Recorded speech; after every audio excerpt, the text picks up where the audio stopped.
Hello and welcome back, everyone. This is CCP Fozzie, joined once again by Elise Randolph, and we have a really cool match coming up for you now. Waffles versus Ministry of Inappropriate Footwork. I was getting worried after these first two matches had no flagships that we were going to be bucking the first weekend trend to flagships everywhere, but then the Waffles came to the rescue, and that is their flagship Armageddon, piloted by Ryo Chaos. Indeed, and in fact, Waffles during the bans had banned the Geddon, or never mind. The MIF team had banned the Geddon, and Waffles just said, you know what, we've got a Geddon flagship, just going to bring it. So it's Footwork in blue, Waffles in red.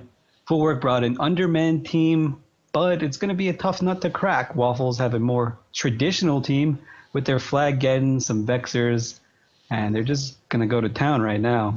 Yeah, the Waffles charging in a little bit. We're seeing the drones now dropped. It's infiltrators for the most part and geckos by the Ministry of Inappropriate Footwork team. They're going to be tinkering, trying to get a very strong tank, and it looks like Waffles are going to try to break that Navy Vexer first. Yeah, that's a good choice by the Waffles. I mean, the Footwork team, they really didn't want to see a Geddon here, and now they have to see not only Geddon, but a flag Geddon.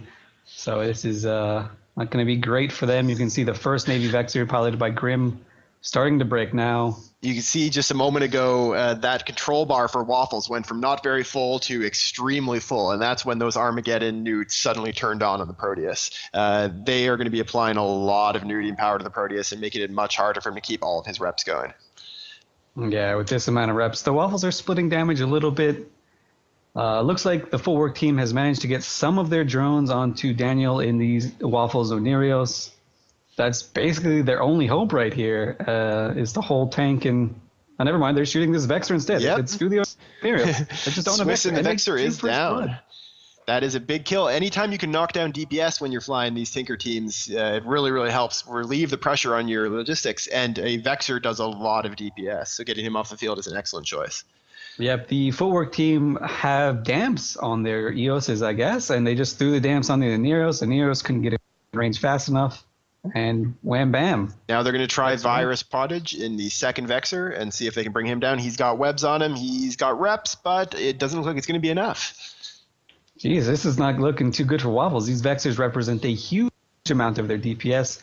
They don't have a very heavy core of ships. They've got a Geddon and an EOS for their main damage. These Vexers were something they were definitely counting on. All right, it looks like to try to change things up, the Waffles have decided to put all of their damage onto Stormwind Bloodfeather, the Proteus for Ministry of Inappropriate Footwork. They're going to try to break him now that they've been nuding him for a while, and he is going down to half armor. He is slowly dropping. If they can bring him down, that'll swing this match pretty heavily. Yep, this Stormwind guy is taking massive damage. But is it going to be enough? It looks like it might be enough. Yes, I mean, so we're now seeing a bunch of shield damage onto the flagship Armageddon for the Waffles. It might be that Ministry of Inappropriate Footwork realizes that they need to take that nuding off the field. But then again, Stormwind's pulling back his armor now. Oh, jeez, Waffles. Waffles, please. So we've now had two Vexers and one Heretic killed, and there's a second Heretic coming up very quickly down for Waffles. There we go. And that still no kills against Ministry of Inappropriate Footwork. But considering this is a Tinker setup, any one loss will be pretty crippling for them. So they need to keep their whole team alive. Yeah, absolutely. The Waffles don't really care about their Heretics in this particular matchup. Generally, they're very good at killing drones and things like that, which we don't really see them doing too much of. Waffles do have ECM drones out, though, so maybe they're hoping a lucky jam cycle will be right up their alley, but... Except that they're still applying damage to the Proteus, so the jam cycles wouldn't help too much. Meanwhile, Rodix's Vexer, the last remaining Vexer for Waffles, is dropping into about half armor and going down quickly. Once he's down, that's, again, a lot of DPS off the field that could have been applied to Stormwind. Yeah, geez, this is not too good. Not too good at all. That being said, so Stormwind if you're in this position... Oh, go ahead. If you're in this position, if you're in Waffles, what you want to do is probably start killing some of these drones just to manage the DPS a little bit, because time is on your side now. I mean, you've lost your Vexers already, so might as well just go full ham and just save as many other ships as you can right now. We're going to have to see who the next primary is. There's a web on the Oniros of Daniel for Waffles. We'll see if they get much damage applied. Yep, there they go. The drones have caught up with him, and they're going to try to bring down that Oniros. If they can do that while Stormwind stays alive, that's going to be another really big step for Ministry of Inappropriate Footwork. Yeah, we've got honest-to-God web drones by the Footwork team that have managed to hit the Oniros web drones, something that we almost never see. It looks like there's one flight of web drones, and then the rest are damage drones. And it's working, I guess. Yeah. Daniel's just eating it right now. He's pulling away a bit from the drones now, but I'm not sure if it's going to be enough because those web drones are keeping him able to be hit by the geckos pretty effectively. And meanwhile, again, Stormwind Bloodfeather in the Proteus continues to hold on just fine. He's dropped as low as about 1/3 armor, but then bounces himself back up. This is obviously, as we've mentioned before, a very stressful position to be in, being the logistics tech 3 for a Tinker setup. Yeah, absolutely. Especially for an armor setup, you've got so many buttons to mash, and it's just so hard to manage everything and overheat and make sure your guys are repped. You can just get like a small heart attack just thinking about it. So Daniel, it looks like he's outrunning the drones right now that are chasing him and pulling back his armor. But while he's doing that, he can't rep the Armageddon of Ryo Chaos. Yeah, he's either got to save the flagship or save himself. So. And the drones have now pulled back. So he's out of range, he's damped, and the drones are all pulling back, and they're going to try to take down this Armageddon before he can get within range. And a reminder, this is a flagship Armageddon. So not only is it probably very valuable, but also if Waffles lose it, they can't bring another flagship for the rest of the tournament. Yeah, so for Waffles right now, do you just say, okay, I'm going to save the flagship, I'm going to just eat this match and call it a loss, but try and save my flagship and just kind of boogie out with it, or what do you honestly, do? It's a tough choice. They keep getting glimpses of maybe being able to kill a Vex or an Aviashoe or something like that, but then it's just not coming together. If anything, you should probably just be pulling some distance, trying to kill off some drones, and then that'll give you the time to kind of reevaluate your position. So this Footwork team, they didn't make a lot of waves for some reason, but last year the only teams they lost to were Hydra and Agony, two really, really strong tournament teams. Hydra, obviously one of the top 2, and Agony top 10 in my books, to be honest. And there we see an EOS dropping for Waffles. At this point, Waffles I don't think has any way of winning this match. If they want to try to save their flagship, that's got to be their goal at this point. Ministry Inappropriate Footwork is a team that I was a huge fan of last year because they did kind of come out of nowhere. We were very impressed. They came and helped us out with some testing of the tournament tool and actually just kind of surprised us with their professionalism in that. And then all of a sudden they did amazingly in the tournament as well. And it was great to see them kind of come out of nowhere. As this flagship drops into low armor, he is webbed, and I don't think he's going to be able to escape.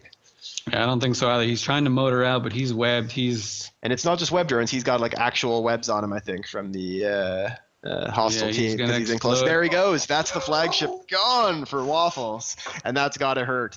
This is a match that it seems most observers thought would go to Waffles. I actually had Ministry of Inappropriate Footwork as my prediction for the match, but it seemed from talking to people and seeing the betting and all that Waffles were the favorite.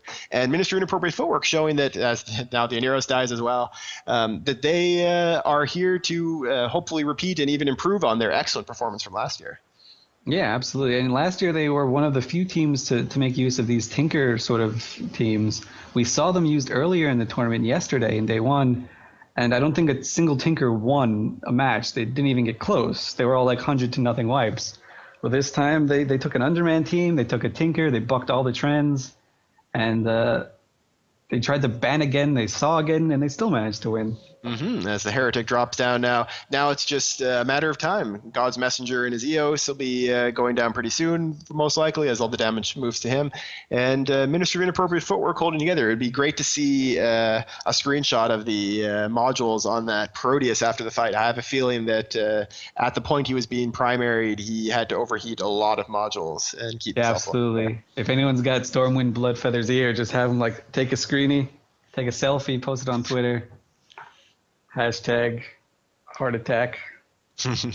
Yeah, and so would you say, Elise, is the thing that sets apart this Tinker as opposed to the ones we saw that didn't work out so well yesterday? So we saw people trying to repeat the triple shield dummy Tinker. What is it about this Tinker that makes it more effective? Well, these ones you saw, they could project their damage, so they used their drones really effectively. They didn't put too many points in, and most importantly is they had command ships for the links.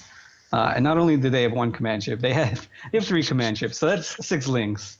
And you can see they even have armor bots. So, I mean, at any point, these EOSs could have just recalled their drones, throw their armor bots on the Proteus, and that's 15 armor bots. That's a huge amount of rep. So they didn't even have to use it for this one, and they kind of went by. So coming up against a team like this, with all the flexibility advantages that a drone damage and drone repairing team can have, you also want to try to take advantage of the fact that you can kill off the drones. That's one thing that we didn't see a lot of out of Waffles, but a team that is more mobile, it's very likely that this Ministry of Inappropriate Footwork team doesn't have a lot of prop mods, can keep range and kind of pick apart the drones bit by bit, especially if those Vector Navy issues. We talked about a little bit yesterday. Vector Navy issues are a ship we're going to see probably a lot of in this tournament, but they're very vulnerable in that they can't carry extra drones. They only have enough room for the one full flight of heavy drones or sentry drones. And so if you kill their drones, that's a drone that they don't have. They can't just replace it. And that means that you've just taken a chunk of their damage right out of the fight. Yep, and with that, the match is over. The Waffle Molluses, which Molluses, good ships in the tournament, not really useful against this matchup. At least they're left alive, so that's kind of cool. Maybe they can scoop some of these augmented ogres, which are pretty expensive, before the match actually ends. Yep, and with that, Ministry of Inappropriate Footwork moving on in the winners bracket, as I think a lot of people may have expected them to do if they remembered them from last year. Waffles going down into the elimination rounds, and we're going to send you to some ads and then be back for Mortis versus Coven very soon.